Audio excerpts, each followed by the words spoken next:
Guys, welcome back to some more AFK Arena. Today we're on the free-to-play account on the test server, and we are checking out a brand new guide, which is a beginner's guide for Molrang. Very cool, in-depth, and I really wanted to break it down, give it some more exposure. I'm going to put a link down to the guide right down below so you can check it out on Reddit. It is very cool. One of the big things, guys, is when a lot of content creators come up with the guides, including in-season, Obsidian, a lot of players, the guides are pretty short-lived over on Reddit. We only see them for actually probably a day, maybe a couple days, because Reddit does get an incredible amount of posts, which is the reason why I love to cover the guides. And I also love to, again, give some more exposure over there so you can check out the guides yourself. Also, a lot of the guides that I have in there, I bookmark. When it comes to some of the guides that are not updated as frequently, when it comes to signature items, when it comes to engraving, when it comes to, building out the Elder Tree, I bookmark the guides. That way I can actually go back to them. So make sure, guys, that you do bookmark it. So if you do start a new account, anything of that nature, you can always refer to the guides that we have. So let's go ahead and take a look at it.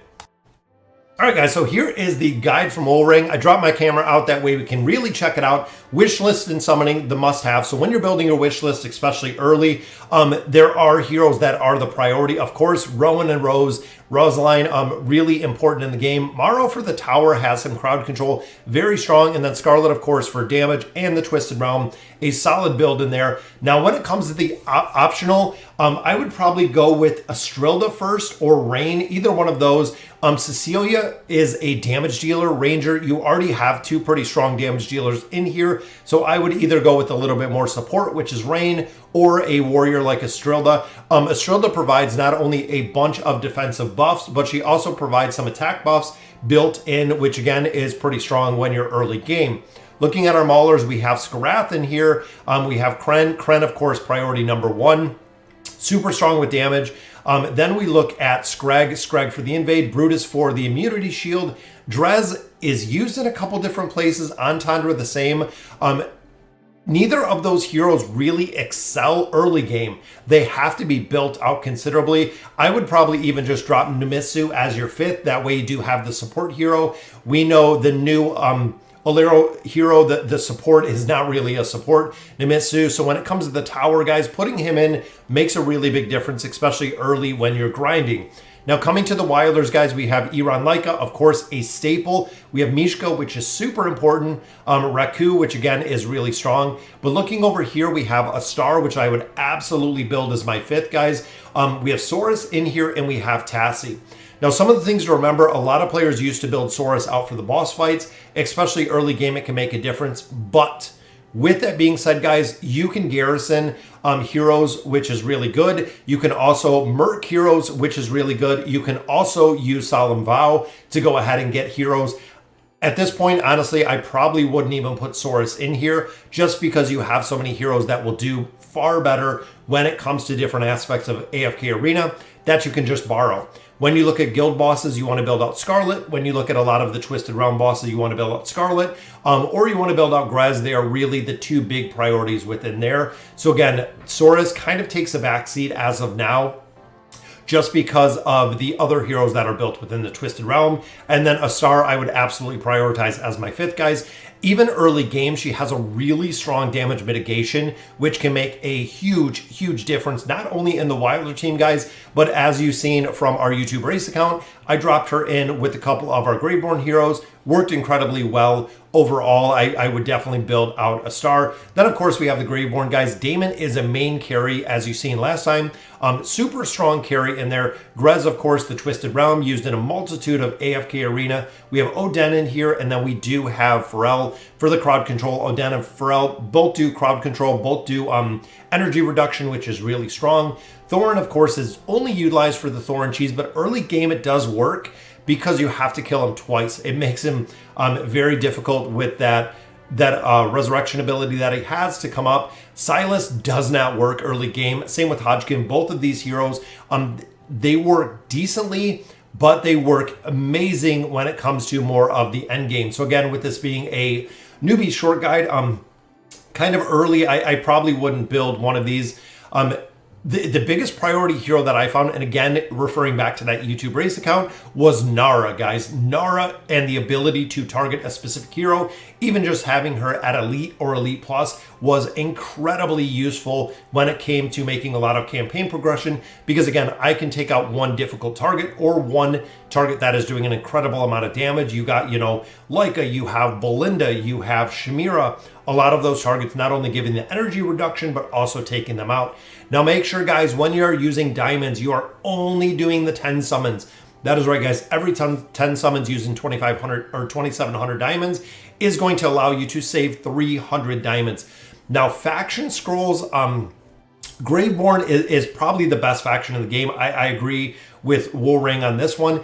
Second, very, very close would be Wilders. We know Wilders are coming out with some incredible heroes, but we actually had a couple players go both ways. Some went Graveborn, some went Wilders.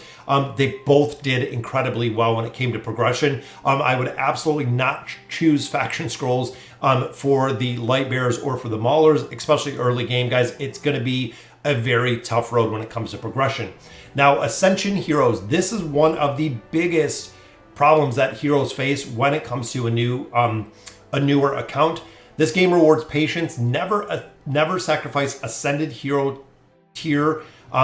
Save your fodder. So what we mean by that is, looking down here, this is the core basis. So if you do not have enough food to take them from E plus to Legendary plus, you do not want to get stuck in this legendary kind of tier. We've seen it happen with when I had a star. A star was actually one of the very first heroes I had on my account. I took her to legendary. She sat at legendary for weeks because we could never get her legendary plus. Even though I had the fodder cards to utilize within the Wilder account, I could not make any progression with her because I did not have her to this point, guys. So essentially, the heroes that you're building, you want to take them from E plus to Legendary plus. This is the solid point where it is going to be a lot of fodder and then a significant amount of copies. Also, there are two really big ascension points when it comes to AFK Arena. One is taking from Legendary plus to Mythic, because this will unlock signature items, which a lot of heroes do not perform very well unless they have those signature items unlocked. The other big one, of course, going from Mythic plus to Ascended. At Ascended is when you do get furniture. So again, a lot of heroes do not do, they don't do very well unless they have the furniture. And then of course, if you're going to 1-star, the 1-star heroes will unlock the engraving, which we'll look at in just a little bit. So again, this is a really cool way kind of to display it. So you want to move heroes from E plus to Legendary plus, and then of course to Mythic when you got fodder, depending on what heroes they are. Getting them up to Ascended does take 4 of the same Elite, or 2 of the same Elite plus copies, or 4 Elite copies to get them up to Ascended, which makes a big difference. Campaign and Tower. Now, I feel like this is a place where a lot of players really lack. It's possible to reach Chapter 12 within 1 day, which we've seen some heroes come, or some players come really close. Beat level 220, join a guild ASAP. So the guild will unlock the guild boss, which is in turn going to give you guild coins. It's going to give you diamond. It's going to give you gear, which is super important, guys. Reach Chapter 4, Solemn Vow. This is probably one of the biggest additions to AFK Arena. Solemn Vow will allow you to borrow heroes without having a lot of the restrictions that you have. So when you're doing pushes through the Peaks of Time, when you're doing the Labyrinth, the heroes that you borrow from the Solemn Vow, especially the Twisted Realm, will be super important to help. Get a mentor to help you with teams. I've been a mentor and a mentee quite a few times. If the mentor is willing to help, which is awesome. Chapter 7 unlocks Mercs and Garrison. Now that is really one of the other big things, guys. Merking heroes becomes super important, especially when you get to the faction towers, because there's usually some heroes in there that you're missing. By merking a hero, you can utilize them in the faction towers to fight off and win some of those difficult stages. Always make sure you beat the 4th level in every chapter, so you can unlock the new perks. Of course, right here, the Peaks of Time, guys, is just an absolute plethora of rewards, guys. You get an incredible amount of rewards. Play Forest Mania. A lot of players forget about Forest Mania. It is early game, an easy way to get an incredible amount of faction scrolls. Stuck at the campaign, always do the tower. That is the rotation that I do.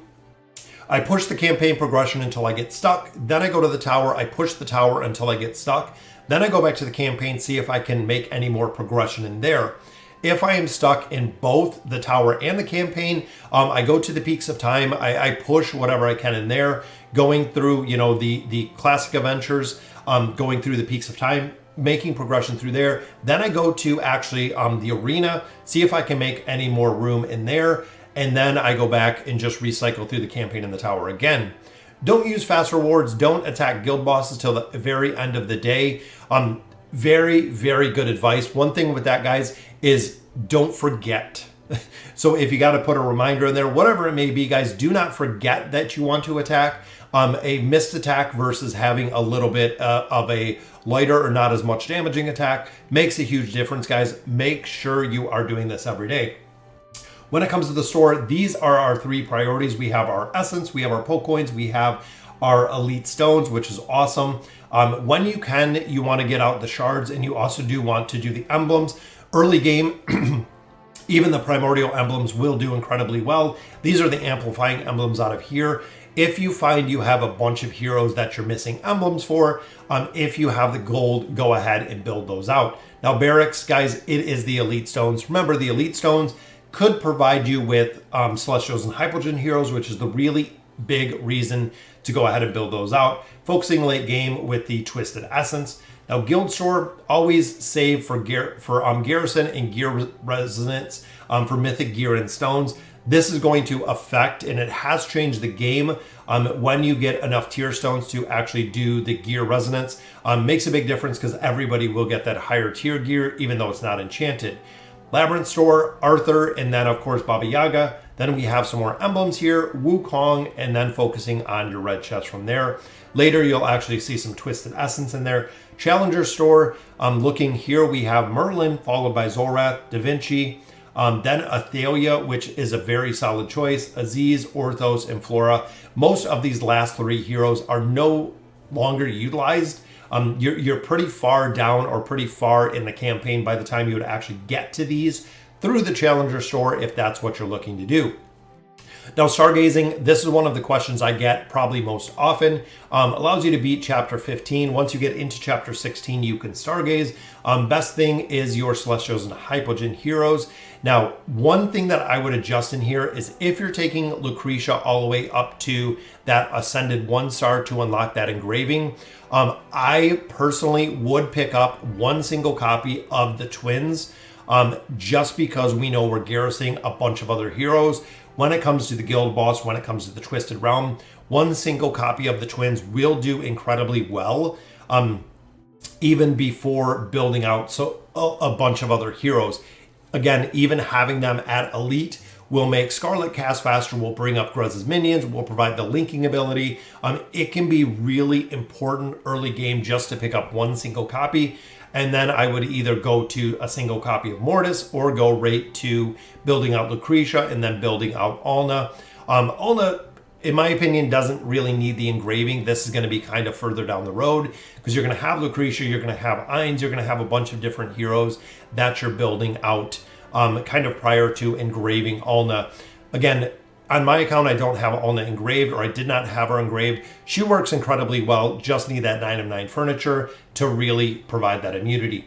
Now, tips and answers, again, some of the generally asked questions. Avoid public chat. If you guys ever chat or send me a message in AFK Arena public chat, I do not answer. If you guys haven't realized over the past 2.5 years, I do not answer. Use active codes. Always, absolutely use the active codes. Unlucky, reroll again. This has a very, very small impact to the first hero that you build or that you actually get. Again, it makes a very small impact, honestly, to reroll. If you pull a bad hero off of the beginning, you can recoup. Your next summons might be super impressive and you might get something really good. That's the reason I don't reroll. Always get the new dimensional heroes. They are the biggest priority, guys. Once you have them for free, you will have them forever. Consider rushing Lucretia and Alna. Lucretia is really the solo 1-person party. She will do incredibly well once you start getting up that signature item.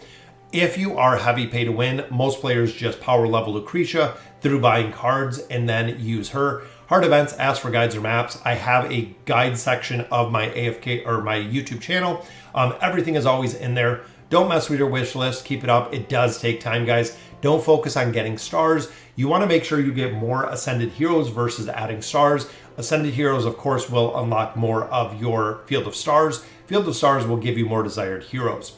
Only upgrade blue gear, blue and higher gear. It's not worth it. Only upgrade Mythic. And with that, guys, kind of a change now is with the Mythic gear, I still only focus on Mythic gear that has a factional advantage. At this point, we cannot add the faction on the Mythic gear. I only focus on the Mythic gear with the faction. I know with the gear resonance, it makes a little bit of a difference, but again, I would only focus on the Mythic gear that does have the faction bonuses on there. Only Stargaze for Celestials and Hypogeans. Best thing to buy in the games are advancement rewards, climbers packs, and then new dimensional heroes. I would say advancement rewards, absolutely. Climbers pack, absolutely. I would follow these two even before the new dimensional heroes, because those you can get for free with the daily cards. So the monthly card and the deluxe monthly card are super important, guys. You can actually get a ton, an absolute ton out of there. Also, they've included the shards, so you can actually buy hero shards if you're looking for specific heroes. They're relatively cheap. It's around 20 bucks to get a hero. I know over time you will get them. I would focus on buying those monthly cards right after both of these packs. Now, within the garrison feature, once you get to chapter 7, you can only get the older dimensional heroes out of here. We have Prince of Persia here, Ainz and Albedo. Again, this normally you would do Ainz first. The big difference in here is if you're looking to garrison him or if you're looking to just merc him. For instance, on my account, I just merked Ainz, or I utilized him within the Solemn Vow, giving me a free copy for every single aspect that I needed to run through short of the campaign, which I believe is the reason why we went with the Prince of Persia in this one. But Ainz and Albedo, guys, are the best combination that we've seen right here, using Guild Coin and also using the Labyrinth tokens. Big thing is with the other two guys, Challenger Store tokens, you absolutely want to pull the heroes that are out of there. Also, when it comes to the hero coins, you want to get your elite stones out of there. Website and community, again, Vulcan, big shout out to him, Kosh, and then of course right here I am in the bottom.